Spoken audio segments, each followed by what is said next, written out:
It was a gloomy Monday morning when Alex Freeman, a high school senior at Crestwood High, shuffled through the front doors. He was used to the monotonous routine of classes, but today was different. Today, something sinister lurked in the shadows of Crestwood. The halls were unusually quiet as students settled into their first period classes. Whispers of unease rippled through the corridors, fueled by rumors of an impending lockdown drill. Alex's best friend, Emma, sat beside him in English class, her eyes darting nervously to the door. The morning dragged on, and the ominous atmosphere grew heavier with each passing minute. The principal's voice crackled over the intercom, announcing an unscheduled lockdown. Panic washed over the students as they scrambled to their assigned hiding places. Alex, along with Emma and their classmates, huddled in a darkened storage room at the back of the classroom. Fear coursed through their veins as they listened to the muffled sounds of commotion outside the door. Whispers and rumors spread like wildfire among the students. Some said it was just a routine drill, while others claimed there had been a security breach. The uncertainty gnawed at Alex's nerves, and he couldn't help but feel that something was terribly wrong. Hours passed in agonizing silence. The room grew colder, and the tension in the air seemed to intensify. Anxiety clawed at their minds as they waited for any word from the outside. As the minutes turned into hours, fear gave way to frustration. Alex and his classmates exchanged worried glances, their thoughts consumed by unanswered questions. Why hadn't they heard any updates or instructions from the school authorities? Where were the teachers? And what was the nature of the threat that had prompted the lockdown? Emma, her voice trembling, voiced the concerns that weighed on everyone's minds. "We can't just stay here in the dark," she said. "We need to know what's happening." With reluctant nods of agreement, they decided to venture out of their hiding place and investigate the situation on their own. As they cautiously stepped into the dimly lit hallway, a suffocating silence enveloped them. The normally bustling school was now eerily empty. Classroom doors stood ajar, and the absence of any signs of life sent chills down their spines. The group moved in silence, their footsteps echoing through the empty halls. They finally reached the main office, hoping to find answers. To their dismay, the office was deserted, and the intercom system remained silent. The feeling of isolation intensified, and a sense of foreboding settled over Alex and his friends. They realized that something had gone terribly wrong, and the school's empty, haunted halls seemed to hold a dark secret. As the group continued to explore the school, they encountered increasingly unsettling sights. Lockers were left ajar, textbooks scattered on the floor, and there were eerie streaks of what appeared to be blood on the walls. A chilling realization dawned upon them. Whatever had occurred during the lockdown had left its mark, and it was far from being a mere drill. They arrived at the cafeteria, a cavernous space that now felt like a sinister maze. The flickering fluorescent lights cast eerie shadows across the room, and a feeling of dread settled over them. Their search for answers would lead them deeper into the heart of the darkness that had consumed Crestwood High. In the cafeteria, they stumbled upon a scene that froze their blood. Tables and chairs were overturned, and a trail of smeared blood led to a large, ominous message scrawled on the wall. "They are coming." The group exchanged horrified glances, their minds racing to comprehend the cryptic message. Who were they, and what did it mean? Dread coiled around their hearts as they ventured further into the school, determined to uncover the truth. They moved cautiously through the dimly lit hallways, their footsteps echoing like distant whispers. With every step, the oppressive silence pressed down on them, making it clear that they were not alone in the school. As they explored deeper into the school's labyrinthine halls, the group began to catch fleeting glimpses of mysterious figures. Shadows seemed to move just beyond their line of sight, and ghostly whispers brushed against their ears. Emma, her voice trembling, whispered, "Do you see them too?"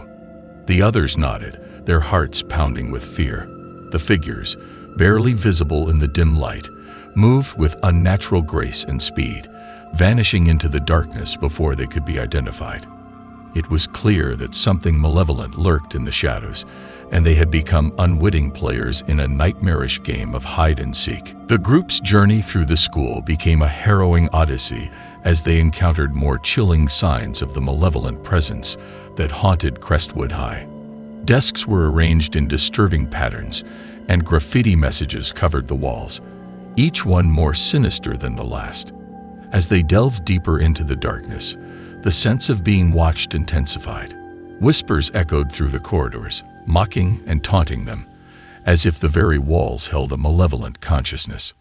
Panic began to gnaw at their sanity, and they couldn't help but wonder if they had become trapped in a nightmarish realm where the laws of reality no longer applied. In their desperate search for answers, the group finally stumbled upon a classroom that held a clue to the horrors that had befallen Crestwood High. Inside, they found a projector still running, casting flickering images on the wall. The images were nightmarish, a distorted figure shrouded in darkness, whispering incoherent incantations. It seemed to be a recording of someone performing a sinister ritual, and the realization hit them like a sledgehammer. Whatever had been unleashed during the lockdown was not of this world. It was a malevolent entity, and it was growing stronger with every passing moment. As the recording played on, the figure's form contorted, and it spoke directly to them, its voice a sinister, mocking whisper. "You should never have come here," it hissed. Terrified and cornered, the group made a desperate decision. They had to find a way out of Crestwood High before the malevolent entity could claim them. They retraced their steps, retracing the eerie path of destruction and messages left behind. But their escape would not be easy. As they neared the school's entrance, the very doors they had entered earlier now seemed sealed shut, as if the building itself had conspired to trap them inside. Panic gripped them as they realized they were trapped, with the malevolent entity drawing closer with each passing moment. The nightmare of Crestwood High had only just begun, and escape seemed impossible. With escape thwarted and the malevolent entity closing in, the group had no choice but to confront the supernatural force that haunted Crestwood High. They needed answers, and they needed to put an end to the horrors that had taken hold of their school. They began to piece together the cryptic messages and signs left behind in the classrooms and corridors. It was a grim puzzle, one that hinted at dark rituals, ancient curses, and the presence of vengeful spirits. As they delved deeper into the supernatural mysteries, they could feel the malevolent entity's eyes upon them, its presence growing more tangible, more malevolent, with each step they took. With the malevolent entity closing in, the group realized that the only way to confront it was to unravel the mysteries of Crestwood High's dark past. They needed to discover the source of the malevolent force that had been unleashed during the lockdown. Their investigation led them to an old school library, a dimly lit chamber filled with dusty books and forgotten lore. Among the tomes, they discovered a journal written by a former student named Sarah, who had been obsessed with uncovering the school's secrets. Sarah's journal revealed a chilling tale of ancient rituals conducted by the school's founders, binding malevolent spirits to the very foundation of Crestwood High. These spirits had remained dormant, imprisoned for centuries, until the lockdown had awakened their thirst for vengeance. As they read, the group could sense the malevolent spirits drawing near, and the clock ticked closer to an unearthly hour. An hour that had been foretold in Sarah's journal. With the malevolent spirits closing in, the group had to make a harrowing choice: to confront the entities and risk becoming pawns in their dark designs, or to forge an unholy pact of their own. In a desperate bid for answers, they performed a ritual, a binding of their own, invoking the spirits that now haunted Crestwood High.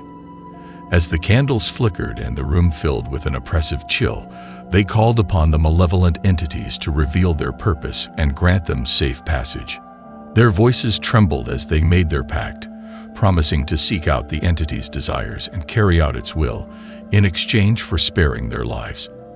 With their pact sealed, the malevolent spirits responded with cryptic whispers, hinting at a hidden chamber deep within the school, a chamber that held the key to their salvation. With newfound determination, The group set out to find the hidden chamber that held the answers they sought.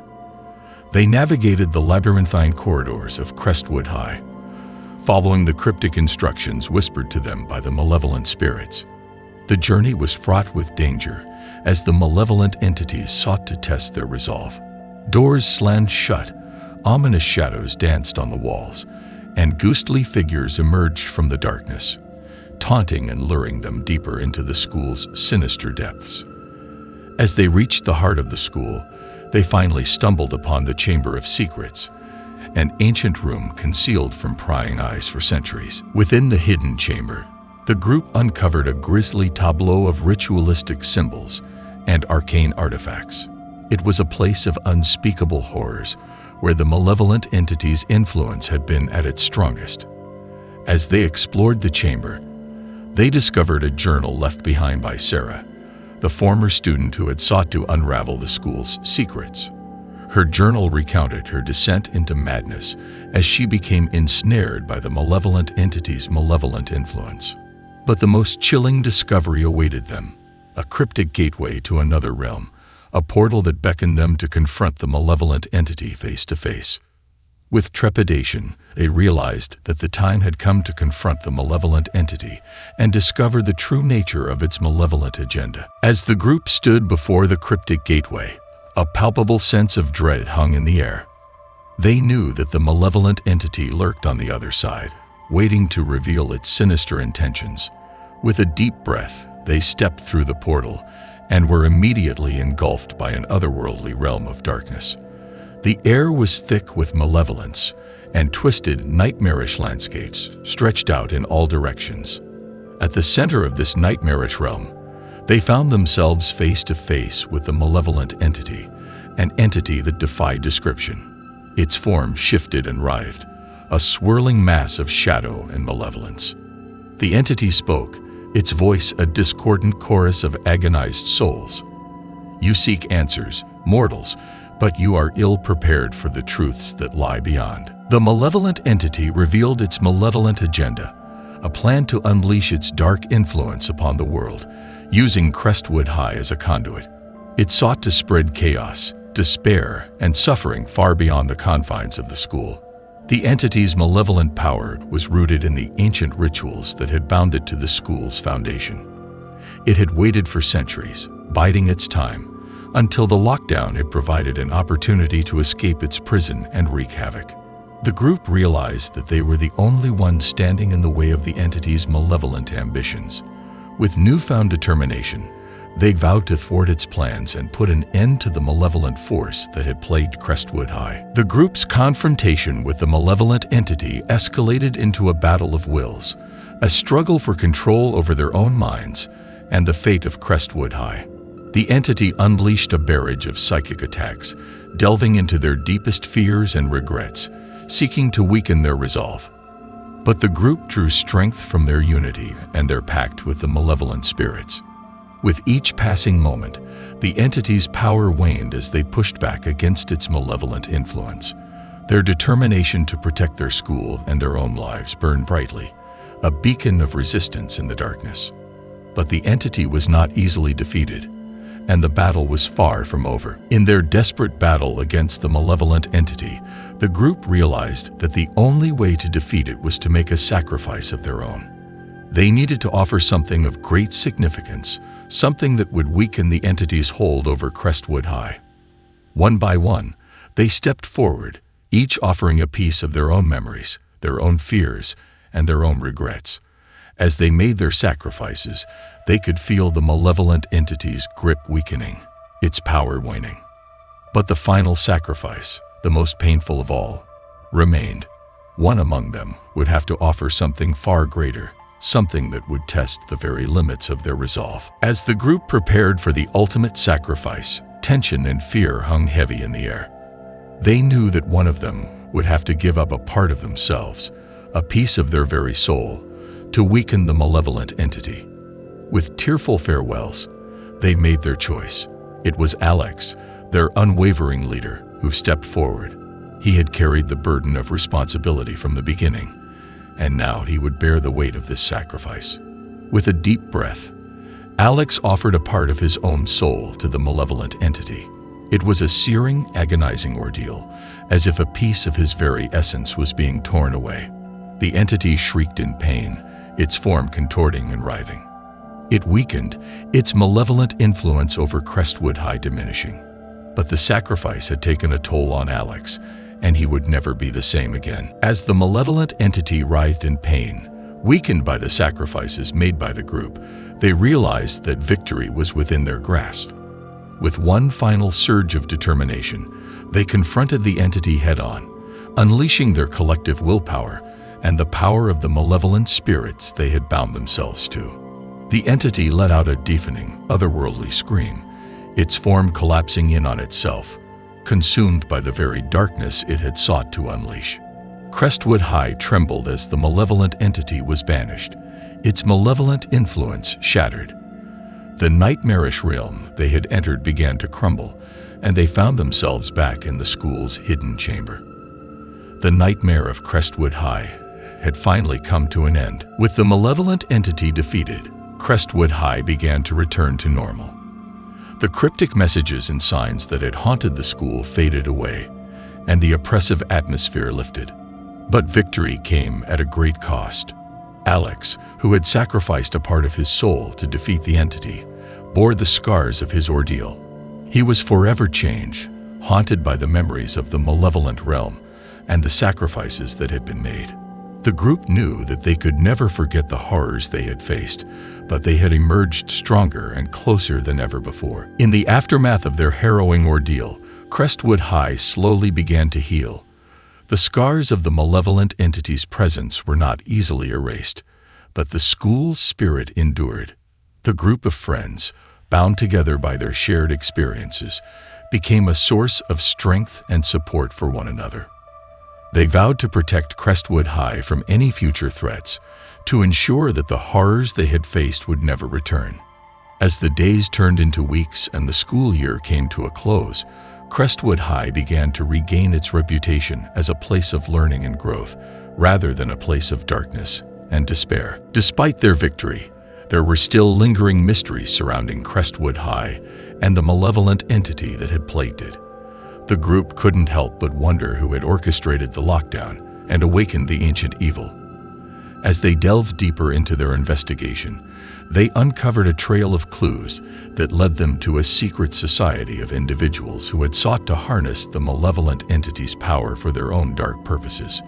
The society had been responsible for unleashing the entity and orchestrating the lockdown, but their ultimate goals remained shrouded in secrecy. With the knowledge of the secret society's existence, the group knew that their battle was far from over.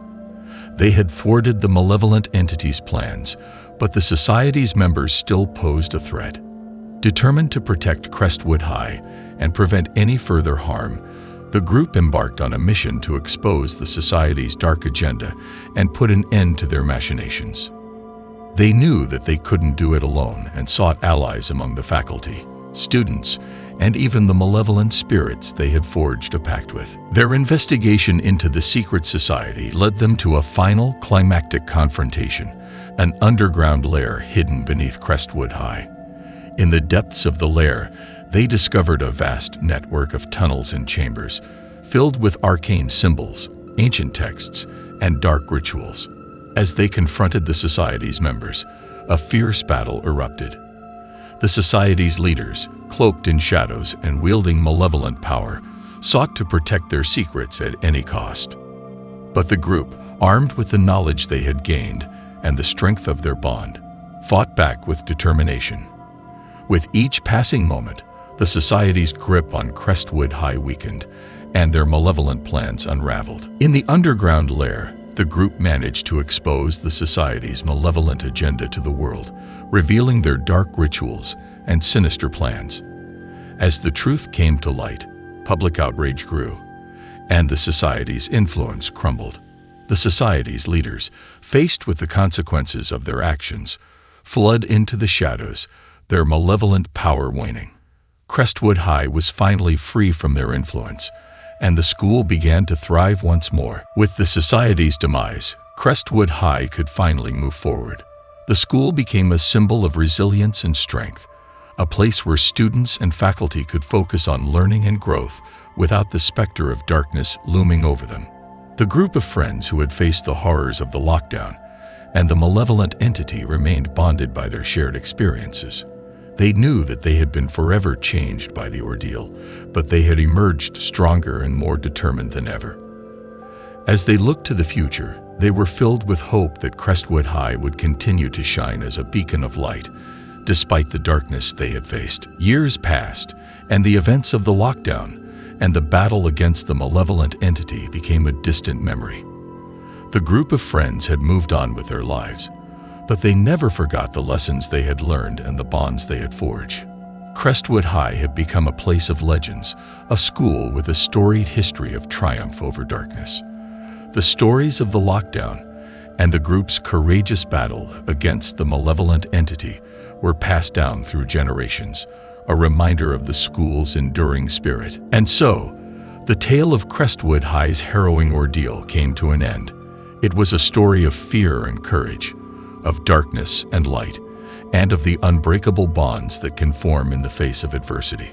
Though the horrors of that fateful lockdown would never be forgotten, Crestwood High would always stand as a testament to the strength of the human spirit and the power of unity in the face of malevolent forces.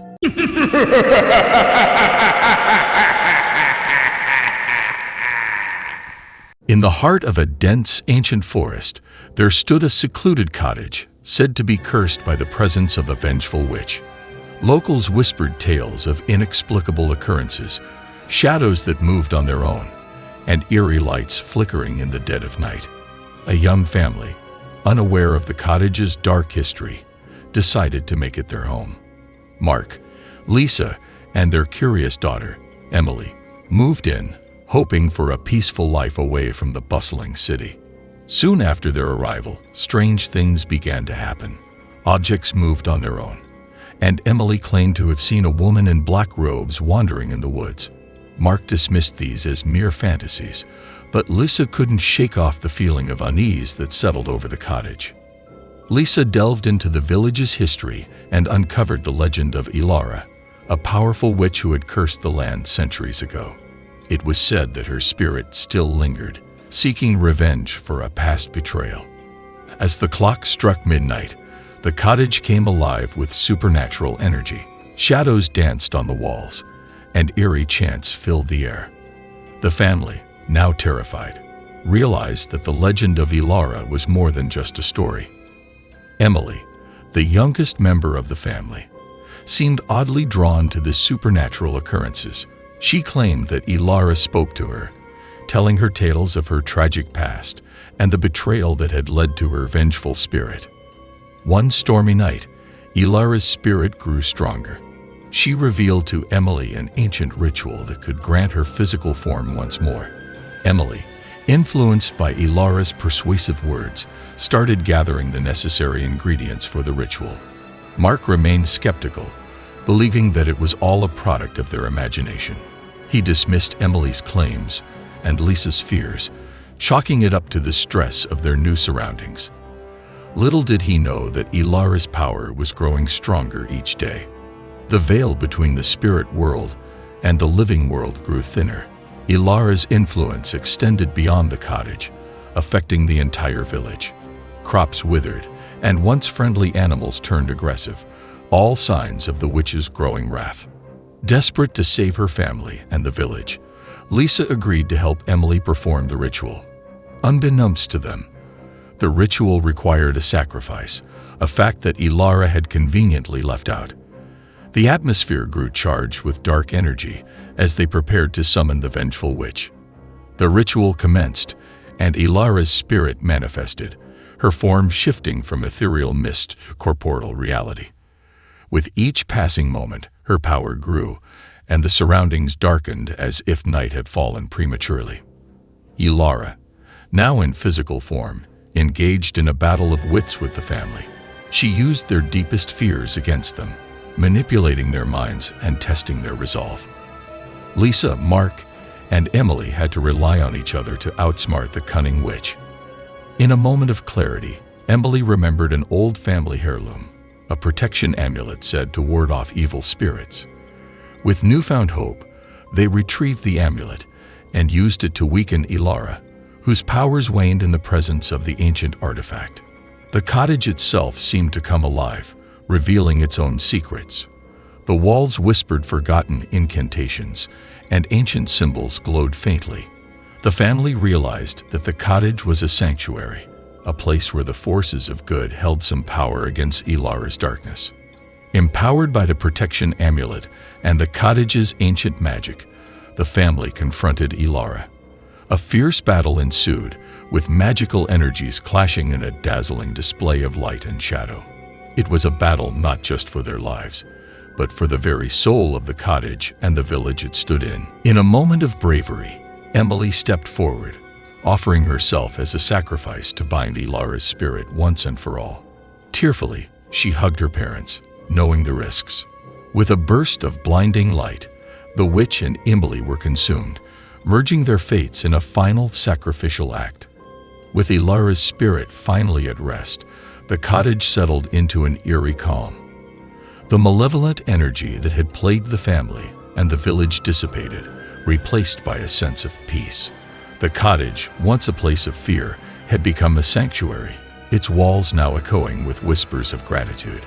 The village slowly recovered from the ordeal, its fields becoming green again, and its animals returning to their gentle nature.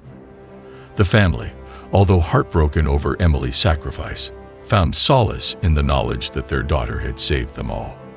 The village, once hushed in fear, now spoke of the family's bravery. Their tale became a legend, a cautionary story told to children about the dangers of dabbling in the supernatural. The protection amulet was enshrined in the village temple, a reminder of the family's sacrifice. Years later, a traveler arrived in the village, drawn by the tales of bravery and sacrifice. She was a historian, seeking the truth behind the legend. Little did she know that her curiosity would lead her to unearth even darker secrets, ones that had long been buried beneath the village's history. In the village archives, the historian discovered ancient manuscripts, detailing rituals and spells that were best left forgotten. The words seemed to writhe on the pages, as if eager to be unleashed. Unbeknownst to her, the power contained within those texts was far greater than she could imagine. As the historian delved deeper into the manuscripts, she unknowingly awakened a dormant force. Shadows crept along the walls, and the air grew heavy with malevolence. The vengeful spirits, once banished by Ilara's sacrifice, now hungered for freedom, and they latched onto the historian's curiosity.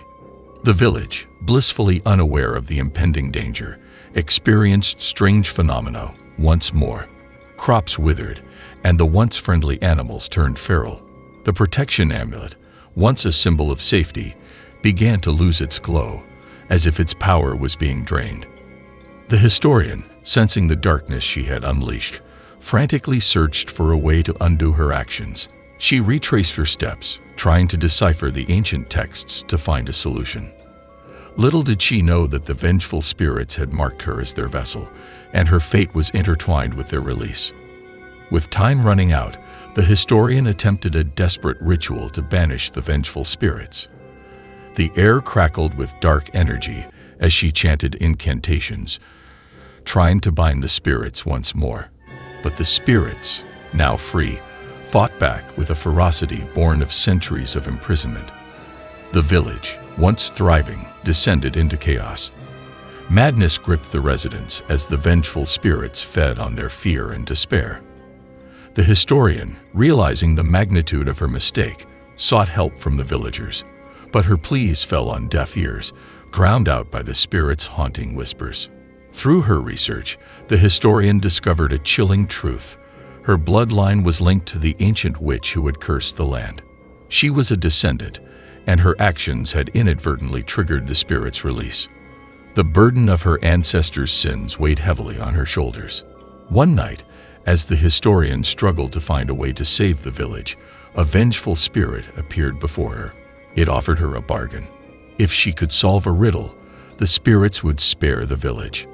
Desperate, and with no other choice, she accepted the challenge, unaware of the twisted game that awaited her. The riddle proved to be a labyrinth of enigmas, each answer leading to another question. The historian, her mind unraveling under the pressure, delved deeper into the spirit's twisted riddle. With each correct answer, a glimmer of hope flickered, but the spirit's malevolent laughter echoed in the background. After days of relentless questioning and searching for answers, the historian finally unraveled the spirit's riddle. The truth hit her like a tidal wave. The spirits were not seeking redemption but annihilation. They craved the destruction of the village and anyone tied to the cursed bloodline. Armed with the knowledge of the spirit's true intentions, the historian rallied the few remaining villagers. Together, they prepared for a final stand, hoping to outwit the vengeful entities that sought their demise. The air crackled with tension as they set their defenses, knowing that their survival depended on their cunning. As night fell, the spirits descended upon the village with a fury unmatched. Shadows twisted and danced, and chilling laughter filled the air. The historian and the villagers fought back, their wills unyielding, but the spirit's power seemed limitless, fueled by centuries of resentment. In a desperate act of sacrifice, the historian realized that the spirit sought not just her death, but the extinction of the cursed bloodline. With a heavy heart, she severed the link, willingly offering her life to break the curse. The spirits recoiled, their power waning as the curse unraveled. With the historian's sacrifice, the spirit's hold over the village weakened. The curse that had plagued the bloodline for generations lifted, leaving behind a village scared but free. The remaining villagers, grateful for the historian's sacrifice, vowed to honor her memory and protect the land from any future darkness. In the aftermath of the battle, a haunting silence settled over the village. The air, once heavy with malevolence, now felt lighter, and the villagers dared to hope for a future without fear. The historian's name became a symbol of bravery, whispered in awe and gratitude by generations to come. The village, although scarred, began to heal. Flowers bloomed where shadows once lay, and laughter once again filled the air. The tale of the cursed bloodline and the historian's sacrifice became a cautionary legend, a reminder of the importance of understanding the past and the consequences of tampering with the supernatural. Deep within the village archives, the manuscripts that had triggered the curse lay forgotten. Covered in dust, they remained untouched, a reminder of the darkness that had almost consumed the village. The villagers, now aware of the manuscript's dangerous power, decided to seal them away, ensuring that their secrets would remain buried. As a token of gratitude, the village erected a statue in honor of the historian. They believed her spirit watched over them, a guardian against any lingering malevolence. The statue stood tall, its eyes filled with determination, a silent sentinel protecting the village from the shadows of the past. With the curse broken, the village flourished. The resilience of its people became a beacon of hope, a testament to the strength of unity and the power of sacrifice. The village became a sanctuary, where travelers would hear the tale of bravery and find inspiration in the face of adversity. Generations passed, and the tale of the cursed bloodline and the historian's sacrifice became a cherished part of the village's identity. Parents told their children the story, instilling in them the importance of learning from the mistakes of the past and the value of compassion and bravery. Despite the passage of time, whispers of the historian's sacrifice echoed in the village's wind. Her memory became a source of strength, a reminder that even in the face of overwhelming darkness, the light of courage could prevail. The village stood as a testament to the enduring power of hope. The artifacts associated with the cursed bloodline, including the protection amulet and the historian's research, were carefully preserved in a hidden chamber within the village temple. The villagers, respecting the artifact's potency, vowed to safeguard them, ensuring that they would never fall into the wrong hands again. With each passing year, the village's wounds healed further. The haunting memories of the curse faded, replaced by a newfound sense of peace. The village prospered, its fields fertile, and its people content. It seemed as though the darkness of the past was finally vanquished. The tale of the cursed bloodline and the historian's sacrifice became a timeless legend, known far beyond the village's borders. Travelers and bards carried the story with them, sharing it with distant lands, where it served as a parable of hope and bravery in the face of insurmountable odds. In the hearts of the villagers, the historian's enduring spirit lived on. Her sacrifice became a symbol of selflessness, inspiring generations to come. The village, once haunted by its dark past, had transformed into a sanctuary of peace and enlightenment, all thanks to the courage of one determined soul. In the spirit realm, the vengeful spirits, no longer bound by malevolence, watched over the village with gratitude. They had found peace, their anger and resentment transformed into understanding and forgiveness.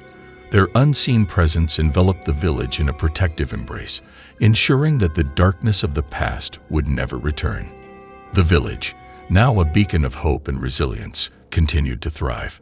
The descendants of the cursed bloodline became leaders, scholars, and protectors, their actions guided by the lessons of the past.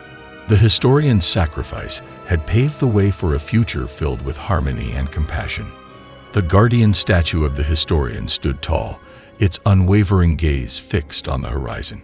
It seemed to watch not only over the village but also over the world, its silent vigil a reminder of the enduring power of bravery and sacrifice. Travelers who passed by felt a sense of awe, as if the statue held the wisdom of centuries within its stone form. In the spirit realm, the vengeful spirits, now transformed into benevolent guardians, expressed eternal gratitude to the historian. They had found redemption through her sacrifice, their souls freed from the chains of anger.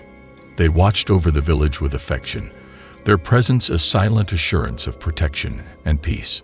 The tale of the cursed bloodline and the historian's sacrifice became a cherished narrative, retold by generations under the light of the village's central bonfire.